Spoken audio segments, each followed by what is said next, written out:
오늘 다니엘서 12장 마지막 장의 말씀을 같이 선포하려고 합니다.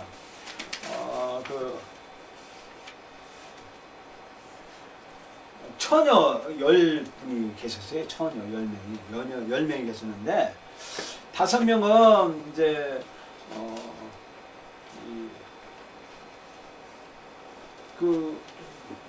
등불을 준비했어요. 등불, 기름.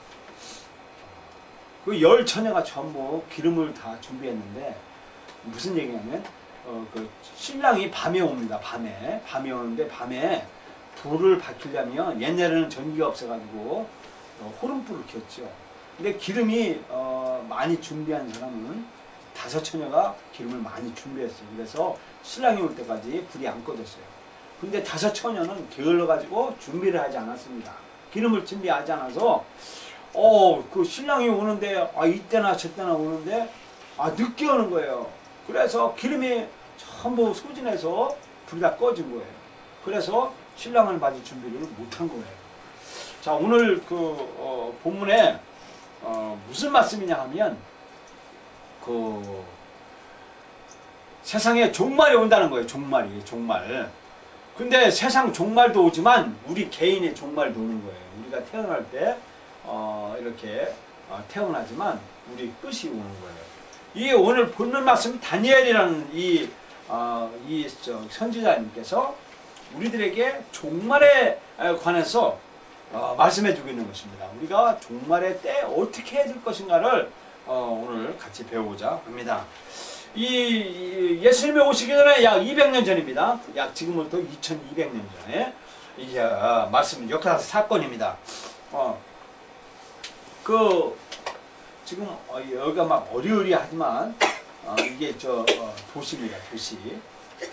여기가 이게 바다입니다. 바다. 이게 이제 이렇게 얼기설기한 것이 바다고, 여기 여기 카산드라라고 하는 말이 있어요. 이게 헬라입니다. 헬라.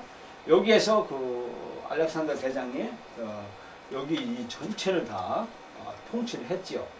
통치했는데 알렉산더 대왕이 여기 이제 전쟁터에 나와가지고 열병과 술로 인해서 29살이나 젊은 나이에 죽었습니다. 요절을 했습니다. 그래서 알렉산더 대왕이 죽으니까 그 4부하가 있었어요. 4부하. 부하가 서로 나눠 가졌습니다. 나라를. 하나는 아프리카를 갖고 있고 프루템이라고 하고, 이 시리아 이 동네를 셀리쿠스 이 왕자가 갖고 있고, 리스마쿠스 카산네로. 근데 중요한 건 이제 프루테미하고 셀리쿠스예요.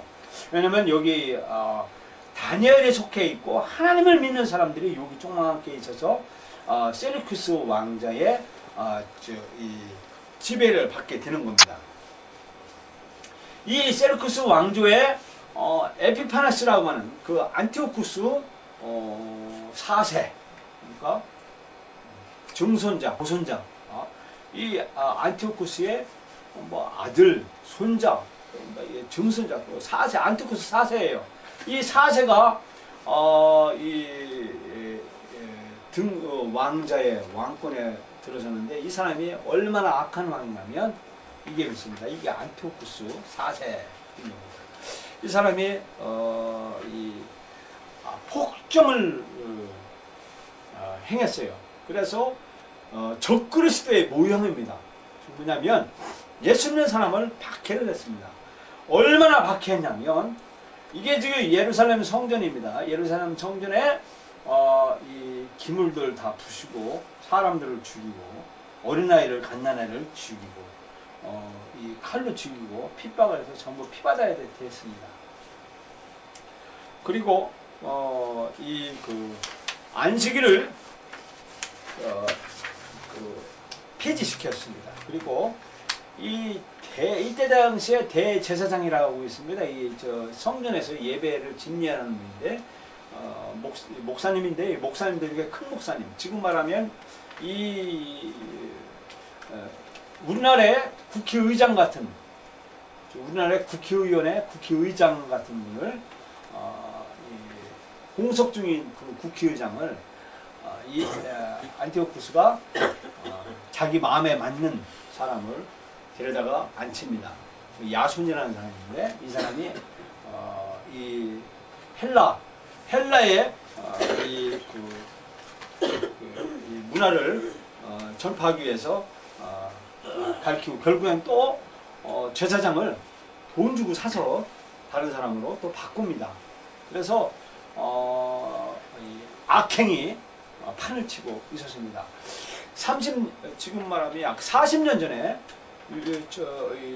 일본에 우리나라가 이 36년 동안 우리나라가 치욕스러운 일본에 속국이 된 적이 있습니다. 이때 우리나라 창씨 개명을 했죠. 그래서 이 순자는 다케요시상, 또 다나카상.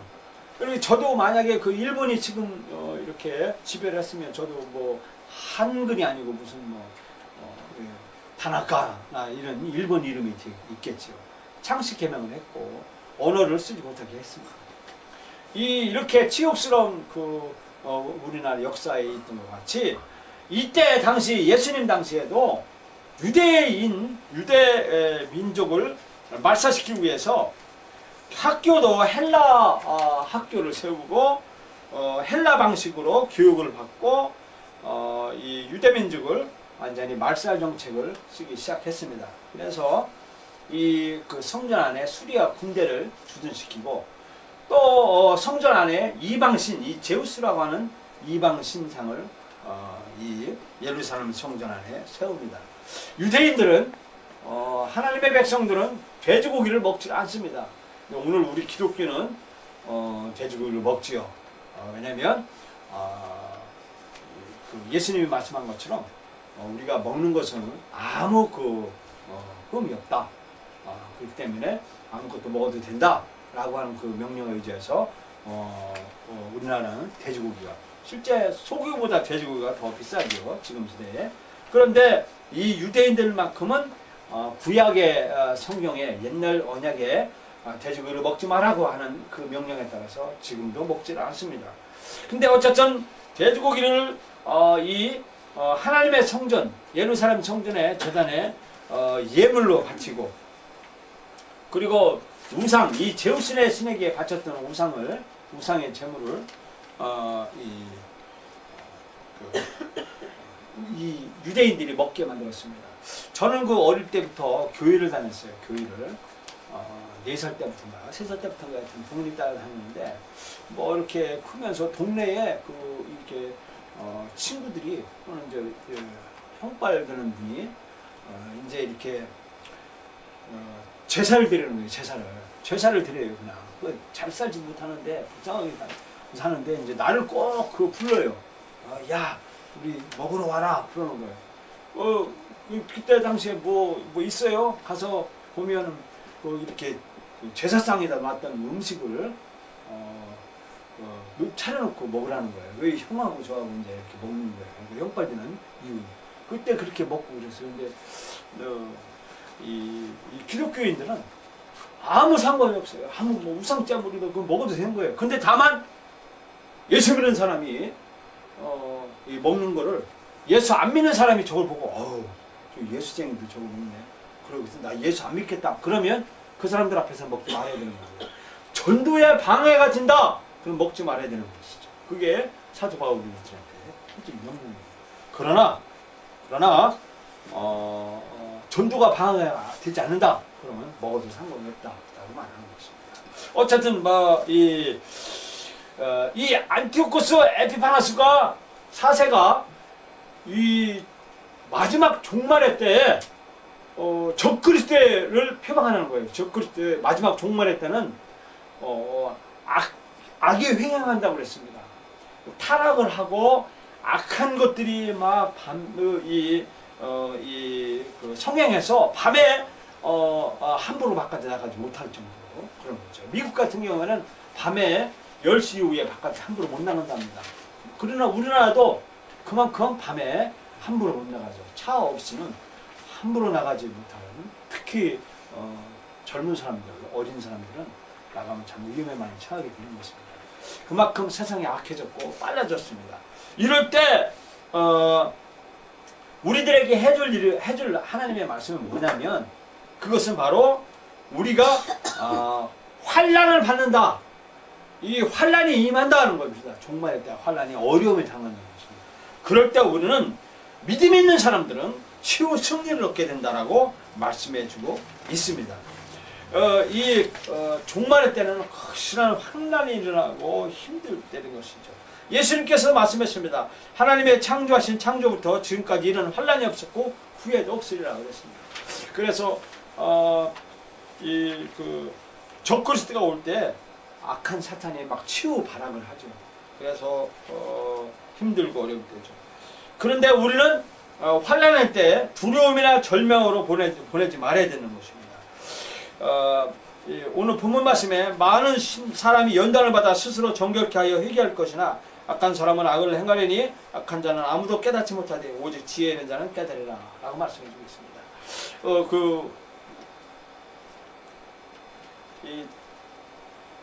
아파가지고 막 이렇게 아파가지고 이 죽음이 임박할 때 굉장히 괴롭답니다.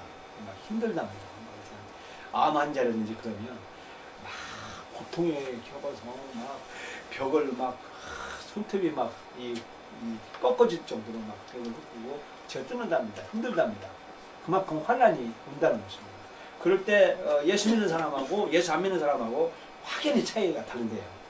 예수 안 믿는 사람은 막 저주하면서 막 신랑 옆에 있으면 막 신랑 넥타이 잡고 막 하면 세상을 막 악한 말을 하고 막 그렇게 한다는 거예요. 그런데 예수 믿는 사람들은 그 환난 그 아픔을 견디고 이겨나며 내 사후의 세계가 아름다운 세계가 펼칠 거 있다고 하면서 믿음을 승화시킨답니다. 실제적으로 신약의 사도 바울이 예수님 다음으로 유명한 사도 바울이 뭐라고 말했냐면 부활이 있다라는 것입니다. 우리 교육 과정에 우리 교육 과정에 선택 과목이 있어요. 바울의 부활 신학이라고. 여러분 주부에 보면 바울의 부활 신학이라고 하는데 이 부활 신학이 뭐냐면 내 죽은 후에 하나님의 나라가 있다. 그래서 그 새로운 세계가 있다는 것이죠. 그래서 이 종말의 인생 인류 종말 또는 개인의 종말의 이후에 또 다른 세계가 있다는 것이죠. 근데 우리는 그걸 모르죠. 눈에 보이지 않으니까요. 예를 들면 그 군뱅이가 7년 땅속에 살다가 나무 위로 와가지고 나무에서 일주일 동안 껍데기 허물을 벗겨서 새로운 세계죠. 군뱅이가 그 새로운 세계에 날 수 있는 날개의 매미의 세계가 있다고 생각했습니까? 그러나 사도 바울은 예수님과 사도 바울과 우리는 이 세계 종말 이후에 또 새로운 세계가 있다라고 우리는 믿고 있는 것입니다. 그렇기 때문에 우리는 이 환난의 때를 두려움이나 절망으로 보내지 말아야 되고 희망과 용기를 갖고 더 모이기를 힘쓰며 서로 신앙의 굳건한 동지로 용기와 도움을 듣고 받을 수 있어야 된다고 말하고 있는 것입니다. 그래서 하나님의 말씀이 우리를 소중히 간직해야 되는 거예요. 다니엘이 그랬죠. 아까 말씀 본문에 보면 너의 말씀을 이 말씀을 보관하라. 이 말은 뭐냐면 하나님이 나를 구원했어. 하나님이 나를 사랑하셔서 나를 점찍었어. 나는 택함받은 백성이야. 나는 누가 뭐라고 그래도 나는 하늘나라의 시민권에 내가 인침을 받았어 라고 하는 하나님의 말씀에 근거해서 그 말씀을 붙들고 내게 나는 내 갈 곳은 저 천국이야. 내 갈 곳은 저 아름다운 세계야 하면서 믿음으로 살으라고 말씀해주고 있다는 것입니다. 그래서 우리는 믿음으로 그 승리의 그날을 바라볼 수가 있어야 할 것입니다. 그래서 우리는 이 시간이 언제냐 그게 중요한가 아니라는 거죠. 다니엘이 하나님 앞에 물어봤습니다. 꿈에 받은 그 계시를 하나님 그때가 언제입니까? 종말의 때가 언제입니까? 그러니까 하나님이 뭐라고 했냐면 야 한때와 둘때 반때다 라고 말씀했죠. 그것은 뭐냐면 예수님도 말씀하셨어요. 천사도 모른다. 예수님 자신도 나는 그때 모른다. 그러나 다만 하나님만 아신다. 라는 것입니다. 그래서 우리가 종말이나 이 역사의 종말이나 개인의 종말이 언제일지 예수님도 모른대요. 천사도 모르고 나도 몰라요. 그럼 누가 아느냐? 하나님만 아신다는 것입니다. 그럴 때 우리는 이 하나님의 때에 우리는 하나님 앞에 의지해서 하나님을 의지해서 어떻게 살아야 되냐 하면 그 마지막 날이 가까울수록 우리는 지혜롭게 살아야 된다는 것입니다. 그래서 지혜로운 사람은 준비를 하는 거예요. 준비를. 그래서 내가 이렇게 하늘나라 가기 위해서는 지혜롭게 악을 대처하며 악의 구렁텅이에 빠지지 않고 지혜롭게 믿음을 돈독히 해서 하나님의 말씀을 듣고 심찬 성실한 신앙생활을 해야 된다는 것입니다. 그래서 적그리스도의 미혹에 빠지지 않게 된다는 것입니다. 오늘날 큰 교회나 어딜 가도 이 교회 안에 이단들이 막 판을 치고 있어요. 신천지, 여호와의 증인들 한번 거기에 빠면요 빼져나올 수가 없어요. 이렇게 막 선교연금이라고 그래가지고 막 기독교를 막 비판하면서 11조를 폐하면서 선교연금으로 막 재산을 다 갈취할 정도로 그렇게 이 악의 구렁텅이에 빠져들이는 것이 이단들이에요. 그래서 이 담임 목사님 말씀 잘 들어야 되는 거예요. 이 건전한 교회에 예수 그리스도를 주인으로 모신 사람들, 신앙 있는 사람들이 잘 목양을 잘하는 사람, 이런 사람을 말을 듣고 해야 되는 것이에요. 그래서 악의 구렁텅이, 미혹에 영에 빠지면 교회에 나오면 11조 그게 그것도 강제 조항이 아니에요. 예, 해라 라는 권면 조항입니다. 그런데 그게 나오는 그게 아까워서 교회를 안 나오는 거예요. 안 나와서 막 무당 굿을 들여서 300만 원 들여느니 500만 원이 없는 살림에 그냥 허방망탕하는 거예요.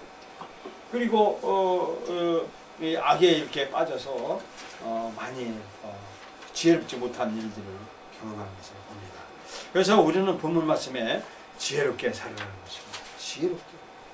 마지막 날이 가까울수록 우리는 지혜롭게 우리는 삶을 살아야 된다라고 말씀해주고 있습니다. 그래서 어느 때보다도 더 패역하고 부족한 세대에 우리는 살고 있는데 적그리스도 이단들이 더욱 간사하고 지배해져가면서 우리를 부패하고 타락시키지만 그러나 우리는 경건하게 살고자 하고 신앙생활을 힘든 상황에 맞이할더라도 신앙의 표본을 갖고 살아야 될 줄 믿습니다. 또 이런 말씀을 해서 죄송합니다만 돌아가신 저희 어머님이 예수 믿은 뒤부터 새벽 기도를 그렇게 하셨어요. 새벽 기도를 돌아가신 날도 그렇게 하셨어요. 제가 이제 이렇게 외부에서 나가서 광야나 야방간 같은데 이렇게 벽돌로 쌓은데 그냥 건물 거기서 어머니 아버지가 사세요. 일하시면서 월급 받아가면서 아버지는 그냥 건축 일 그렇게 하고 어머니는 거기서 국수 팔아서 일꾼은 국수 팔아서 한 그릇 한 2,000원씩 팔아서 이렇게 생계체 챙기고 있어요. 저 학비 대주고 그러는데 가면 거기 가면 꼭 새벽에 6시에 두 분이 그냥 성경을 새벽 기도를 드리는 거예요. 두 분이.